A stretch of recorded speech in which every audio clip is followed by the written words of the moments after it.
All right, let's not get crazy. I'm not getting crazy. I'm just like stating facts, telling the truth here. So, all right, well, let's welcome to the show. It's been a long time for me wanting to talk to this guy. Let's say it's been 2017. It's been like 32 years. So let's welcome to the show the one and only Mr. Marc Ferrari. How you doing, Marc? Hey guys, doing fine. Thanks for having me on the show. Really appreciate it. And sorry it took 32 years, but we finally got the ball over the goal line, huh? How about that, right?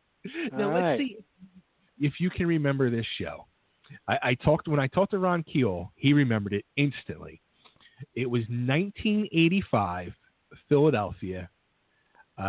You guys played on the back of a flatbed truck. Yeah, of course I remember that one. Sure, that was a crazy show. Crazy audience. Yeah, so I remember that. Just as a matter of fact, that we have some great pictures from that show. So yes, I do remember it. Oh, that's awesome. You know, it's funny. Like every person that ever talks about that show, that's what they always say. Like that show was just out and out crazy. They're still talking about it, huh? 32 years later. 32 years later, they're still talking about it. That's funny. Yeah, that was it was a crazy show, but it was a great show. We didn't do too many shows on the backs of trucks like that, so that one was memorable. But also, I just remember the crowd was nuts. It was just it was just one of those shows where everything kind of came together, and it was quite memorable. Yep, absolutely. Yeah, it's even scarier that it was 32 years ago. To put it that way, yeah, almost a third of a century. It is when you put it in those terms, yes, it's a little scary. Absolutely. So, now here's gonna be even a goofier question about your career. The blonde streak in your hair, like that was like your like instant trademark. Like, was there like a big thing, like secret behind it? Like, let's do this to make you stand out. When I moved to Los Angeles as a young guy in 1984, everybody started saying, "Hey, you look like Joe Perry. You look like Steve Perry. You look like Tommy Lee. You look like Geddy Lee. You look like Jakey Lee. I look like all the Lees, And I just, it was, I had enough of that, and I just thought, you know what, I just want to do something unique, just something that sets me apart from the other guys that people said I look like. And that's how the blonde streak kind of came into view. I'm not the first guy to have a blonde streak. Of course, Joe Perry had one. Keith Richards, even Hendrix. Right. So I just was kind of keeping that vibe going, I guess. But it's been my near constant companion for 32 years. Yeah, like and even within the band itself, like that was the thing that made you stand out in the whole band too. Well, again, for me, it was just I wanted to have put my own little stamp on it. Ron had blonde streaks too, by the way. You look at some of those older pictures, and he had little blonde on each side of his. But I think mine was bigger than his. Yeah, and he only kept around for that. Look, man, the blonde streak, I guess, was just part of the whole package. But I'm hoping people, people remember Keel as a great band and good songs, good performers, and I'm hoping the blonde streak wasn't the make or break thing with me. It just was just one little facet. That's all. Oh, that's funny. So now, also too, like going back to like the Keel days and all, like a big part of your guys' success was the whole the turning point of when Gene Simmons got on board with you guys and started producing for you guys. Like, now, how was that for you? Like personally, like I mean, here was like one of the biggest names in the music business to come along, like, and next thing you know, like this guy is behind you and supporting you guys and is totally into what you guys are doing. It was amazing. I mean, roll back to 1976. That was my first concert ever, which was Kiss in '76. And of course, Kiss was a huge influence on me, and you know, probably most guys in my generation, you know, grew up, you know, liking Kiss or you know, wanting to be like them, you know. And so just, you know, fast forward a few years later, Gene Simmons is producing our record. Yeah, it was mind blowing. It was like, you know, what planet did I accidentally get off of, you know? And Gene was very helpful to us on a number of different levels. You know, he really did help the band in the studio. He helped us craft the songs. He helped us arrange songs. He helped us with the, you know, getting the best performances out of, making suggestions on a lot of different levels. And of course, you know, he pulled some strings for us too, and obviously, you know, the press, you know, kind of latched onto that whole thing, you know, and so it was overall just a great experience to, you know, to have him in our corner, you know. I'm still friendly with him. I see him a couple times a year out here, and you know, he's always had our back. So. Yeah, it was and it was like a seal of approval too for all of us people who grew up as Kiss fans. Like, all right, yeah, like Gene likes these guys, okay, then something's cool here. Yeah, well, and of course, Gene went also on to produce Black and Blue, and of course, that's, you know, how Tommy Thayer started his relationship with Gene, and now he's the guitar player in Kiss. So, you know, Gene's helped a lot of bands, you know, and it was really, you know, if you're asking me what it was like, you know, the first time he walked in the room, I can remember that. You know, we were rehearsing in this lousy dump of a warehouse at South Central Los Angeles, and you know, in rolls the God of Thunder. You know, it's like, you know, yeah, I think we were all a little nervous that first day that he was coming, but you know, he could be a funny guy too. You know, he definitely has his serious side, but he put us all at ease pretty quickly, and you know, he's actually a pretty funny guy. You know, he keeps things light in the studio, so that was very helpful. Cool, very cool. Now, something I didn't realize too was I didn't realize you actually worked with Pantera early on. Yeah, that's been out there for quite a while. Yes, I'm not saying I discovered Pantera, but I was one of the guys very early on that was waving their flag. You know, rolling back to 1985 when they first showed up at a Keel gig and gave me they had two releases out by them. The first one, and Projects in the Jungle.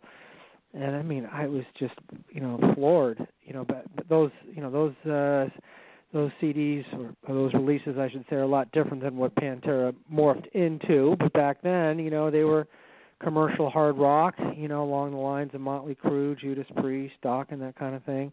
I don't know if you guys have heard those earlier releases or not, but so they were, you know, different singer, and it was a different era, you know. And then in 1987, I produced the song "Proud to Be Loud," which I wrote initially for Keel, but they recorded it on the Power Metal record, and so I flew down there and co-produced the session with Vinny, you know, because you know Vinny was really, you know, he was really in the driver's seat. And I used to love to, you know, hang out with those guys. They were a lot more fun to hang out than my band was. Let's put it that way.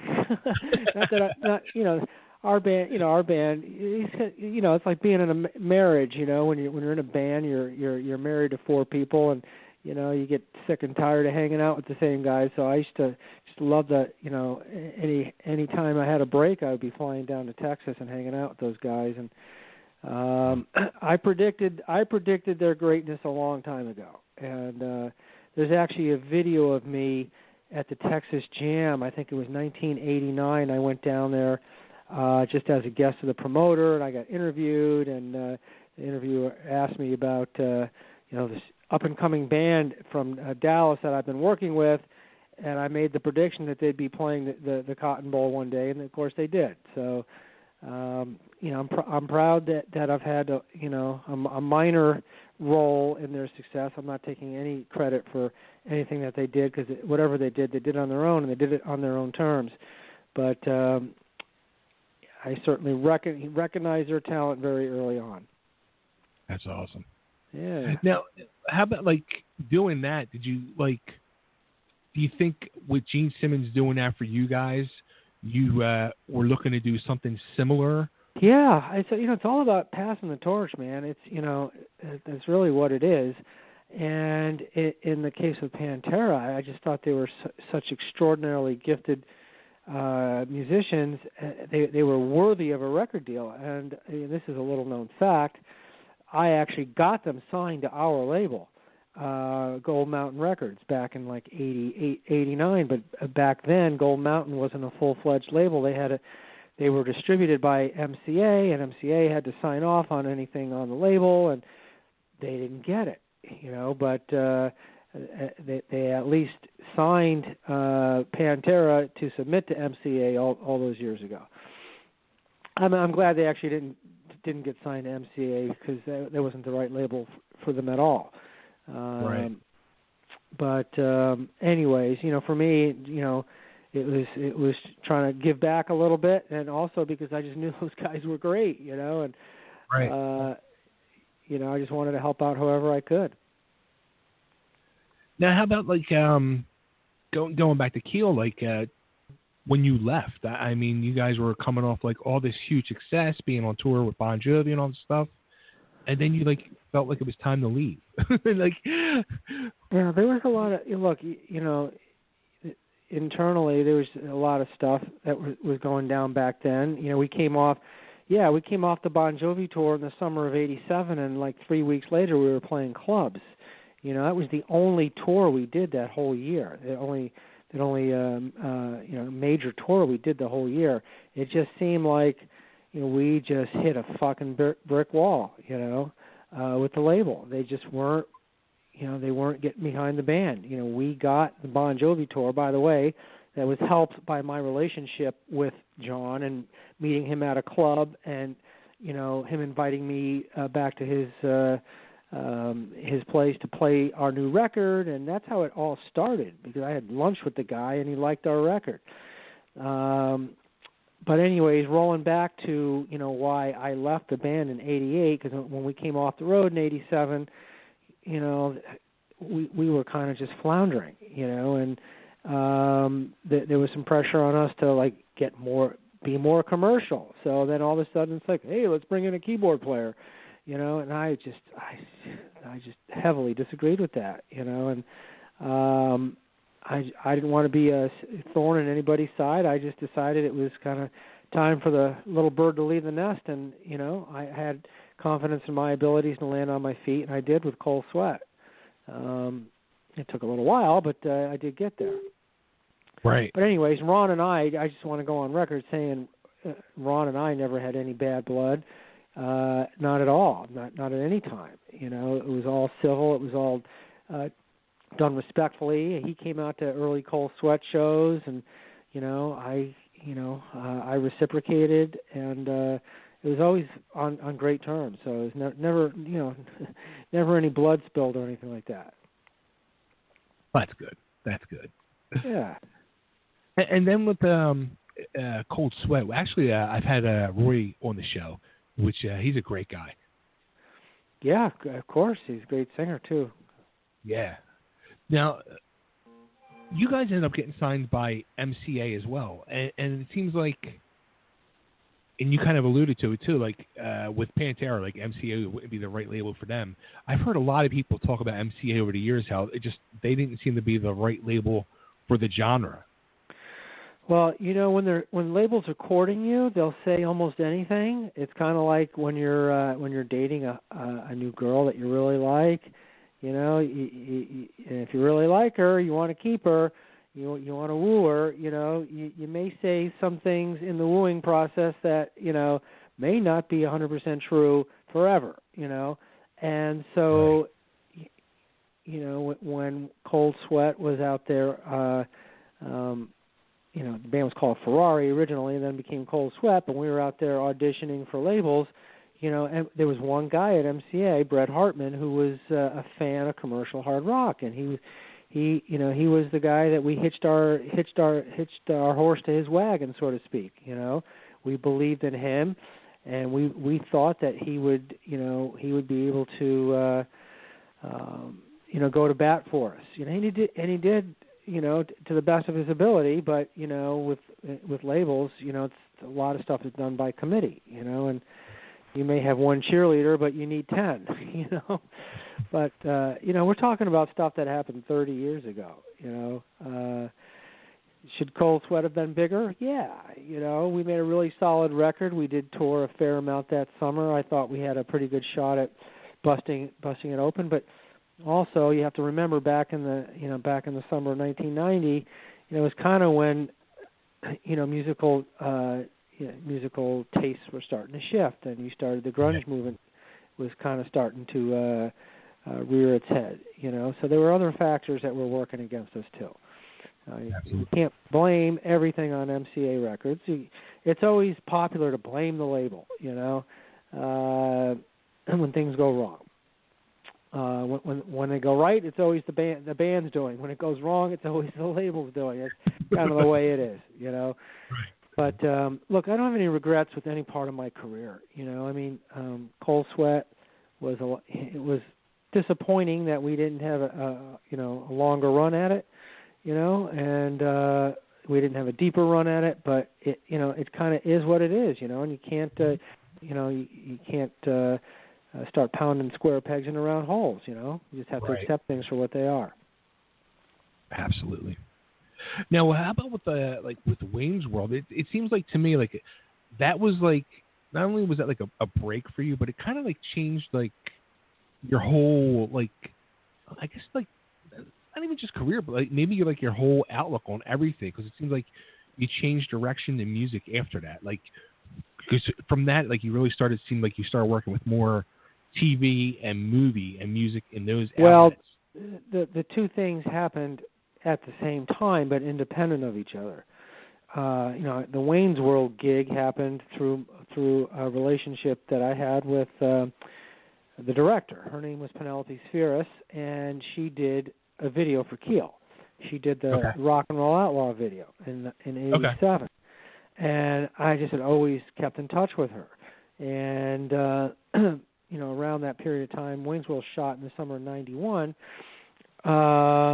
Around that period of time is when I was, I started getting into writing and producing music for film and TV. So it was, what they weren't related; they just happened to happen at the same time. It was just about being in the right place in the right time with that whole situation. And I had always stayed in touch with Penelope anyways. And then when I read she was doing Wayne's World, it was like, hey, what can I do to help? And she said, I need a guitar player for the film. Okay, I'm not doing anything this summer, so that's how that happened.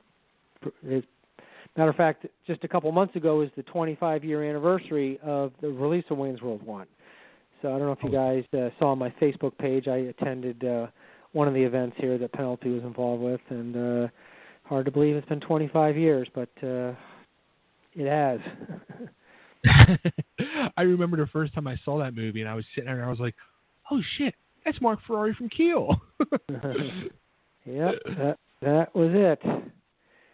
So that led to some other. I did some other TV stuff as a result of that, but I never, I never claimed to be an actor. So right. It was just, again, I talked about a facet. It was just another page in the book. Another thing that I got involved with. Which page in the book? I mean, like, how do you go from doing all that stuff, even writing a book for like a I guess like a teacher's book for rock stars, like was it Rockstar 101, and then you end up with now becoming a children's author. Yeah, well, writing books, has a similar, creative approach as to writing songs. It's something that you have to put your mind to. Has to come from inside you, and it's a creative process. With my first book, which has been out a long time actually. I think it came out in 2002, but so many people had historically asked me about certain business things, and what's it like being on the road, and how did you do this, and how did you do that, and what should I do here? And, come to find out, there was never a book written by an actual recording artist that dealt with the business side of things. There's a lot of books written by attorneys and agents and what have you, and a lot of them are a lot more in depth and go into a lot of fine-tuned things, but none of them really dealt with, okay, how do I do this within the band? How do I like have this agreement in place? What happens? What happens in a management agreement? What happens with a leaving member clause? What happens in a publishing agreement? How do I choose the right team for me? That kind of thing was never addressed, and that's what I did in Rockstar 101. It really was the first book written by a major label recording artist that kind of peels back the onion layers here on how the business end of things work. So I know it's been very helpful for a lot of people. Now, how about yourself? Like, going into the music business, like, I guess were you expecting like all that stuff, or was it like a crash course in learning for yourself as well? Well, it was a little crash course because this again when bands when artists come up the first time, they're young, they're naive, they haven't had the experience of going through things, and they're a lot of times really anxious to get the deal done, right? I'm going to lose this deal. I got to get this deal done. I got to sign. I can't make any changes. I don't want to piss this guy off, whatever, But the truth is that a bad deal is much worse than having no deal. Okay, it's kind of like it's like getting in a trap. Okay, if once you're in the trap, it's a lot harder to get out than it is to get in. Okay, it's like quicksand. You can get in, but you can't get out. And that's what it's like with major label record deals. Labels can tie you up in court, or just put your career on hold. They have the luxury of time. You don't. When you're out of the spotlight for any given period of time, you are yesterday's news. It's even more so now than it was back in the day. So again, I just wanted to share my knowledge, School of Hard Knocks, stuff that I've been through, I learned, I experienced, and share that so people did not make not that I made a lot of mistakes, but wouldn't make mistakes. I was lucky. I always had, I always made sure that if I didn't understand something, I hired an attorney. I had always, legal advice to fall back on. But some people don't do that, and that's the danger. Now, did you ever consider like doing? I mean, there's like a whole, the whole like rock school of rock thing, all around the country now. Do you ever think of like doing like talks? Yeah, no, I've actually spoke to the people that put on a couple of those things, and a few of them are deciding whether to do a business, a business portion of it. Most of it now is, it's kind of like performance based, or either School of Rock, Rock Nation, or fantasy camp, where you get to play with your favorite rock star. Most people want to do that. The moms and pops, they want to play with their favorite rock star. They want to jam with their favorite rock star. They don't, if somebody is if somebody's a truck driver by trade, they're not going to want to learn about the music business. That's really not their trade. They want to play. I get it, but I put myself out there, and they know where to find me. So if it happens, if it happens, great. If not, I'm okay with that too. So you asked me about my children's book, right? I know I didn't answer that question yet. So how did the children's book come? Well, I have a daughter, right? She's now 14, but when she was younger, it became very apparent that she was a procrastinator. She just took her sweet old time doing everything, and we were constantly running late for things. We couldn't get her out the door on time for just about anything. And then one day I just happened to blurt out, "Don't dilly-dally, silly Sally," and then that's just like, I don't know where it came from, but it just came out, and the phrase stuck with me, and wound up, it was a little bit later that I actually wrote the story, after I retired, so to speak. when I had the time to really devote to, fleshing out the story and, submitting it to publishers and having the time to follow up with it, that's when I actually, it came to life. But the idea happened a while ago. It's kind of like, as I mentioned earlier, writing a book is kind of like writing a song or writing an album and then submitting it. I submitted the manuscript to a whole bunch of publishers, and it only takes one yes. Get a lot of no's, but you got one yes, and what you have now is the result of that. And so I've been out there having fun, doing some TV interviews, and I've already done 4 book signings out here. There's a few more to go, and I'm not going to. I don't think I'm going to be a full-time children's book author, but we'll see. It's been a great experience. That's all I can tell you. It's got to be completely night and day from doing these children book signings to doing album signings. You know what I mean? It's a whole new world for you, I'm sure. Yeah, it's a different crowd, I tell you that. So mostly families and young kids. Whereas back in the day, it was obviously a different, different set of folks that were coming out. But again, I keep going back to the whole pages in a book thing. Being the rock guy and being a an author, or being a business guy, or being a being in movies. It's just pages in the book. I'm lucky that I've been able to I've been able to add those pages. I've never been one to sit back and let the phone ring. You got to make the phone ring yourself. That's always been my philosophy. Right. Now, doing something like that, you said, did you think to yourself if I do this book, maybe some people in the business are going to make fun of me or something like that? No, not at all. I mean, it's, look, there's been some other recording artists that have written children's books. I think Billy Joel's got one. There's a few out there. I don't know if any in the heavy metal world, but no, nobody's made fun of me. I don't care if they do. It wouldn't bother me in the least. But no, nobody thought, hey, what a interesting career move Marc Ferrari did. As far as my musical career, Keel is, we're like an old jalopy. We get fired up once in a while, and sometimes it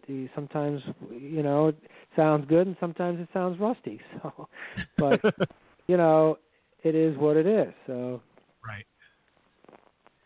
Now with the children's book, I mean, you could end up, because it's weird because both of my daughters, they're teenagers. They're all into the world of, with comic books and anime, and they're both artists. And my older daughter, who is 19, we started doing the comic book convention scene here in the Philadelphia area last year.